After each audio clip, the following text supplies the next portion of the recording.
آپ اکیلے اپنی چارپائی پہ بستر کے اندر منہ دے کے بھی درد سے کہیں گے نا معاف کر دے تو وہ تو مہربانی بڑا ہے۔ میرے نبی پاک صلی اللہ علیہ وسلم مثال دیتے ہیں، فرمایا ایک آدمی صحرا میں جا رہا، صحابہ سے حضور خطاب کر رہے ہیں، فرمایا ایک آدمی صحرا میں جا رہا تھا، اس نے اپنی اونٹنی پہ کھانا پانی پیسے ہر چیز رکھی ہوئی تھی، صحرا تھا بہت بڑا، درمیان صحرا کے گیا تو تھوڑا سا سستانے کے لیے آرام کرنے کے لیے اونٹنی سے نیچے اترا۔ اب اس نے اونٹنی کی لگام اونٹنی کی نکیل اپنے سرہانے کے نیچے رکھی، ہاتھ کے ساتھ پکڑی اور سو گیا۔ تھوڑی ہی دیر کے بعد جب اس کی آنکھ کھلی تو دیکھا اونٹنی غائب ہے۔ صحرا میں وہ پیدل نہ آگے جا سکتا ہے نہ پیچھے جا سکتا ہے، نہ دائیں نہ بائیں، کھانے کو روٹی نہیں، پینے کو پانی کا قطرہ نہیں، تھوڑا ادھر بھاگا ادھر بھاگا، تھک گیا۔ کریم محبوب فرماتے ہیں وہ پوری طرح نڈھال ہو گیا اور مایوس ہو گیا، معاذ اللہ، مایوس ہو کے دوبارہ اسی جگہ آ کے لیٹ گیا جہاں پہلے لیٹا تھا، انتظار کرنے لگا کہ اب موت ہی آئے گی، آخری وقت ہے، اب نہ میں پیدل یہ صحرا کراس کر سکتا ہوں، نہ پیچھے جا سکتا ہوں، نہ کھانا ہے نہ پانی ہے، سوائے موت کے کوئی سہارا نہیں۔ حضور فرماتے ہیں وہ رستے میں دوبارہ لیٹ گیا، اچانک اس نے رخ بدلا تو اونٹنی سامنے کھڑی تھی۔ حضور نے صحابہ سے پوچھا بتاؤ نا اسے بھلا کتنی کو خوشی ہوگی؟ یا رسول اللہ جی سے نئی زندگی مل گئی ہے۔ آپ دیکھیں نا سارے ڈاکٹروں نے کہہ دیا کہ اس کے تو گردے معدہ جگر ہر چیز ختم ہے، گھر لے جاؤ خدمت کرو، ہر طرف پریشانی ہے۔ وہ بندہ بھی سمجھ گیا ہے کہ آخری وقت آ گیا، کل جاؤں پرسوں جاؤں، تیاری ہو گئی، سب لوگ آ گئے، باہر والے بھی آ گئے، یہ ماحول ایک عجیب رنگ اختیار کر گیا۔ اچانک ایک ڈاکٹر نے آ کے کہا نہیں نہیں غلطی لگ گئی تھی۔ مجھے بتائیے انداز کیا ہوتا ہے؟ بغیر دوائی کے بندہ اٹھ کے کھڑا نہیں ہو جاتا، او میں تو بچ گیا ہوں۔ نبی پاک صلی اللہ علیہ وسلم فرمانے لگے اس کی اونٹنی مل گئی، بتاؤ بھلا اسے کتنی خوشی ہوگی؟ یا رسول اللہ وہ تو دوبارہ دنیا میں آ گیا۔ حضور فرمانے لگے اسے کچھ بھی خوشی نہیں ہوئی۔ جب کوئی رب کا گناہگار بندہ آ کے توبہ کرتا ہے، رب کو اس سے کئی گنا زیادہ خوشی ہوتی ہے۔ میرا بندہ آ گیا ہے، میرا بندہ آ گیا ہے، میرے گھر آ گیا۔ اس نے آنسو بہائے ہیں، اس نے کہا اللہ میں تیرا ہی ہوں، تیرا ہی رزق کھاتا ہوں، تیری ہی زمین پہ رہتا ہوں، تیرے نام سے میری سانسیں چلتی ہیں۔ وہ آ گیا۔ فرمایا اس اونٹنی والے سے زیادہ رب کو خوشی ہوتی ہے جب گناہگار آ کے توبہ کرتا ہے۔ گناہگاروں کے آنسو اس کی بارگاہ میں بڑے مقبول ہیں، لیکن ہم رسم ادا کرتے ہیں، توبہ نہیں کرتے۔ ہم اپنے آپ کے ساتھ دھوکہ کرتے ہیں، جھوٹ بولتے ہیں۔ اللہ تبارک و تعالی اپنے بندوں کے حق میں رحمت والے فیصلے کرتا ہے، درگزر والا معاملہ فرماتا ہے۔ جگہ جگہ قرآن مجید میں اللہ تعالیٰ نے اپنے بندوں پر رحمت کرنے کا ذکر فرمایا ہے۔ ان اللہ یغفر الذنوب جمیعا، فرمایا بے شک رب تمہارے سارے ہی گناہ معاف فرما دے گا، تم نا امید نہ ہونا، وہ معاف کر دے گا تمہیں۔ قرآن مجید میں فرمایا ان اللہ بالناس لرؤوف الرحیم، بے شک اللہ اپنے بندوں پر بڑا ہی مہربان اور نہایت ہی رحم کرنے والا، رؤوف اور رحیم ہے، بڑا مہربان ہے، کرم فرماتا ہے۔ اللہ تعالیٰ اپنے بندوں سے بڑا جلد راضی ہو جاتا ہے۔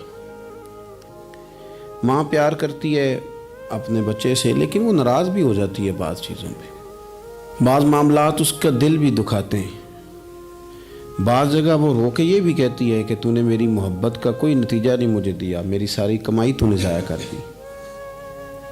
والد بہت ساری جگہوں پہ ناراض ہوتا ہے، شکوہ کرتا ہے، کہتا ہے میری بیماریوں کی، پریشانیوں کی، بڑھاپے کی، کمزوریاں کا سبب بیٹے تو ہی بن گیا، یہ ساری تکلیفیں تو ٹھیک ہو جائیں تو میری شاید عمر بھی بڑھ جائے، صحت بھی ٹھیک ہو جائے، میں زیادہ دیر جوان رہ سکوں۔ ناراض ہوتے ہیں ماں باپ، اسی طرح ماں باپ راضی بھی ہو جاتے ہیں، وہ بڑی جلدی راضی ہو جاتے ہیں۔ میں اکثر کہتا ہوں کہ والد کو راضی کرنے میں 5-7 منٹ لگ جاتے ہیں، اماں تو 1.5-2 منٹ میں راضی ہو جاتی ہے۔ ابا جی کو 5-7 منٹ لگتے ہیں، کئی دفعہ کہنا پڑتا ہے، کوئی دلائل دینے پڑتے ہیں، لیکن والدہ کے لیے تو کچھ بھی نہیں، آپ نیرا جا کے پیروں میں بیٹھ ہی جائیں، کچھ بھی نہ کریں، آپ پورا روئیں نہ رونے والا منہ ہی بن جائے تو اماں تو نرم ہی نرم ہے، جس وقت جو مرضی آپ کرا لیں ہو گیا۔ اللہ تبارک و تعالیٰ بلا مثال و بلا تشبیہ سمجھانے کے لیے عرض کرتا ہوں، اللہ بھی بعض معاملات میں اپنے بندوں سے ناراض ہو جاتا ہے۔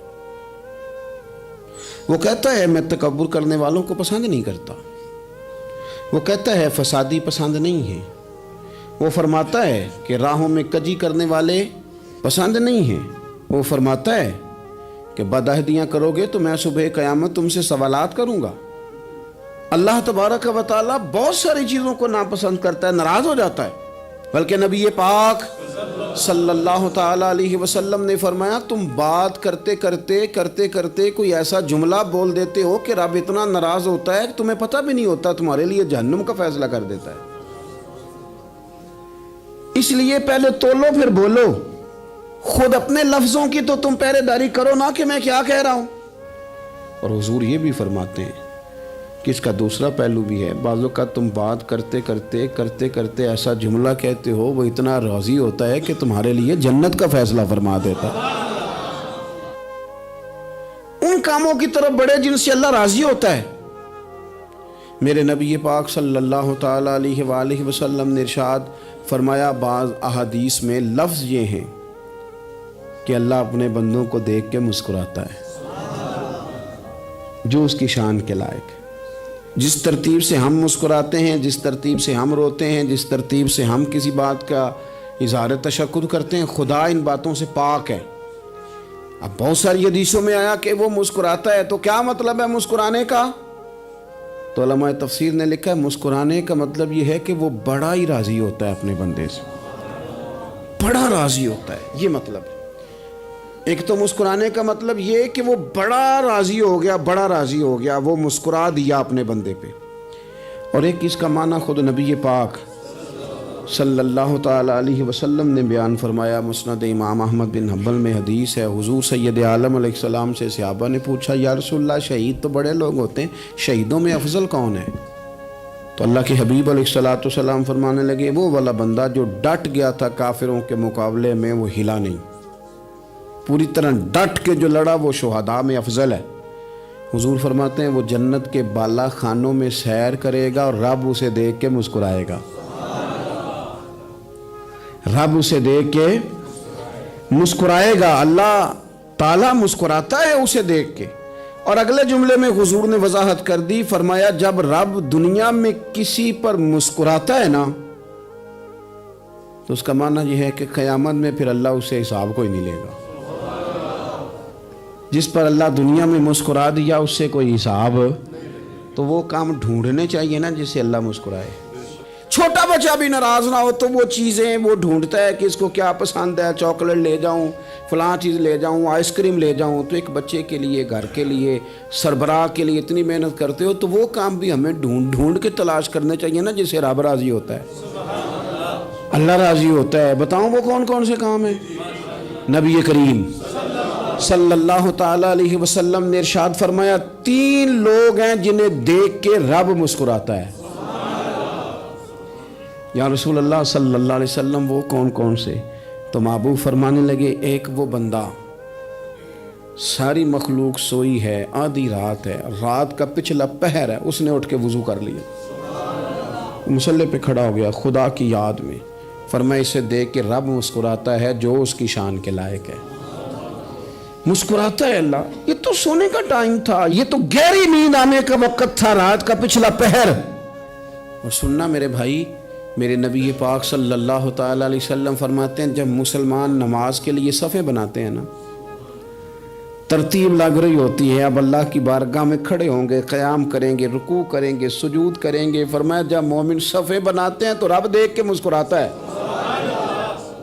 مسکراتا ہے۔ کمال ہو گئے عروج بندگی کا، جب بندے کو دیکھ کے رب مسکرائے، خدا بندے سے خود پوچھے بتا تیری رضا کیا ہے، مسکراتا ہے۔ اور میرے نبی پاک علیہ السلام فرماتے ہیں جب مجاہد جہاد کے لیے صفیں سیدھی کرتے ہیں، آج تو یہ رب کے نام پہ مرنے ہی آ گئے، یہ صفوں میں کھڑے ہوں گے، ترتیب سے لڑیں گے، ترتیب سے گلا کاٹیں گے کافروں کا یا شہادت لیں گے۔ فرمایا جب جہاد کے لوگ صفیں بناتے ہیں تو رب انہیں دیکھ کے مسکراتا ہے۔ کتنے نصیبوں والا وہ بندہ ہے جسے دیکھ کے مسکرا دیا. او یار کبھی تیرا بیٹا تیرے سامنے مسکرائے نا چھوٹا تو تیرا دل باغ باغ ہو جاتا ہے. تیری ماں بیمار کسی ایک دن صحیح طرح ہنس پڑے تو طبیعت خوش ہو جاتی. مجھے بتاؤ نا جس کا رب بھی اسے دیکھ کے ہنس پڑے جو اس کی شان کے لائق ہے. کیا اس بندے کے نصیبیں ہیں, کیا اس کے مقدر ہیں. آپ اس مقام پر اپنے آپ کو لائیں. اب دیکھیں نا یہ حدیث آپ نے سن لی. اب ہم نے نا اس طرح صفحے نہیں بنانے جس طرح ساری دنیا. اب ذرا صفحے بھی شوق سے بنائیں گے. آپ ذرا تھوڑا سا شوق پیدا کریں گے. بھئی یہ تو میں وہ کام کرنے لگا ہوں جسے دیکھ کے رب مسکراتا ہے. نبی پاک صلی اللہ علیہ وسلم نے فرمایا جب کوئی بندہ توبہ کرتا ہے نا, ہم توبہ کا رٹا لگاتے ہیں, یا اللہ میری توبہ یا اللہ. اور توبہ کا تو مطلب یہ ہے کہ پچھلے گناہوں سے پکی توبہ, آج کے بعد یہ غلطی نہ کرنے کا پکا وعدہ. آج کے بعد رشوت تو نہیں نہ لے گا, ملاوٹ تو نہیں نہ کرے گا, یہ توبہ ہے. اور اگر سارے کام اسی طرح کرنے تو پھر یہ توبہ کا رٹا ہے, تو جتنا مرضی لگاؤ. حضرت علی بن ربیعہ رضی اللہ تعالیٰ عنہ فرماتے ہیں میں مولا علی کے ساتھ تھا, مقام حرہ کی طرف جا رہے تھے. حضرت علی نے ہاتھ اٹھا کے دعا مانگی ہماری تعلیم کے لیے, ورنہ حضرت علی ہم صحابہ کو محفوظ عن الخطا تو مانتے ہیں نا. ہاتھ اٹھا کے کہا اے اللہ ہمارے گناہ بخش دے, تیرے علاوہ کوئی معاف کرنے والا نہیں. اور پھر حضرت علی آسمان کی طرف دیکھا اور دیکھ کے نا حضرت علی بن ربیعہ کو تو مسکرائے.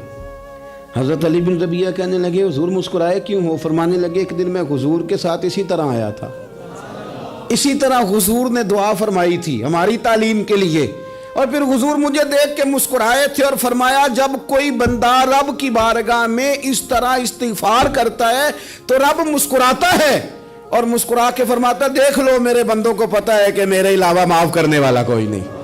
انہیں پتا ہے, تم اس کی بارگاہ میں رجوع تو لاؤ, آؤ تو صحیح دو آنسو لے کر.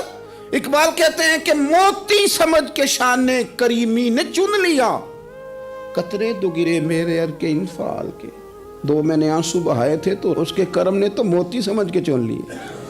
سنو نا حضور اس استغفار کو اللہ کو یار رات کو توبہ کر کے سونا چاہیے ہمیں. کچھ غلطیاں ہم کرنا نہیں چاہتے پر ہم سے ہو جاتی ہیں, کچھ دل ہم توڑنا نہیں چاہتے پر وہ ٹوٹ جاتے ہیں, ہماری مجبوری ہوتی ہے ٹوٹ جاتے ہیں.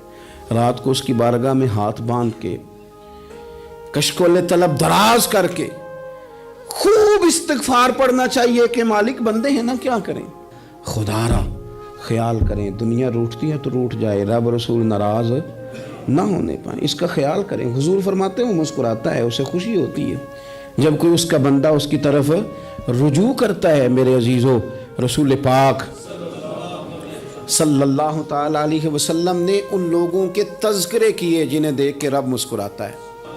نبی پاک صاحب الالاق صلی اللہ تعالی علیہ وسلم فرماتے ہیں, مسند امام احمد بن حنبل دیکھیے, فرمایا رب اس وقت بڑا ہی مسکرائے گا جب قاتل بھی جنت میں جائے گا, مقتول بھی جنت میں جائے گا. یا رسول اللہ مقتول تو گیا, یہ قاتل کیسے چلا گیا؟ حضور فرماتے ہیں جائے گا, اور جائے گا اور رب مسکرائے گا جو اس کی شان کے لائق ہے. یا رسول اللہ کس طرح؟ تو نبی پاک صلی اللہ علیہ وسلم فرمانے لگے اس نے ایک مومن کو قتل کیا تھا, وہ شہید ہو کے جنت میں چلا گیا. اب اللہ نے بعد میں اسے توبہ کی توفیق دے دی. پہلے اس نے کلمہ پڑھا, پھر یہ میدان میں اترا, کافروں سے لڑا, یہ شہید ہوا, رب نے اسے بھی جنت دے دی. قاتل بھی جنت میں, مقتول بھی جنت میں. اور بات اتنی انوکھی ہے کہ رب دیکھ کے مسکرا رہا ہے جو اس کی شان کے لائق ہے. ہم جلدی میں ہیں, ہم انتظار نہیں کر رہے کہ شاید توبہ کر جائے, ہم انتظار نہیں کر رہے. لیکن میرے عزیز اتنی جلدی نہ کریں. سوچوں کا صاف ہونا, ذہنوں کا پاک ہونا, اور لوگوں کے بارے میں گمان کا اچھا ہونا. آپ کسی نفسیات کے ڈاکٹر کے پاس چلے جائیں, اسے کہیں ٹینشن بڑی ہے. میں ان کے مضامین پڑھتا رہتا ہوں, وہ سب سے پہلا سبق آپ کو یہ پڑھائیں گے کہ اچھا سوچا کریں. اچھا سوچنے سے بندہ تندرست رہتا ہے. کس سے بندہ تندرست رہتا ہے؟ ہیں جی واقعی رسول کائنات سرور دو عالم صلی اللہ تعالی علیہ وسلم فرماتے ہیں کہ اللہ مسکراتا ہے. سنو, نبی پاک صلی اللہ علیہ وسلم کے پاس مہمان آ گیا, بخاری مسلم ہے.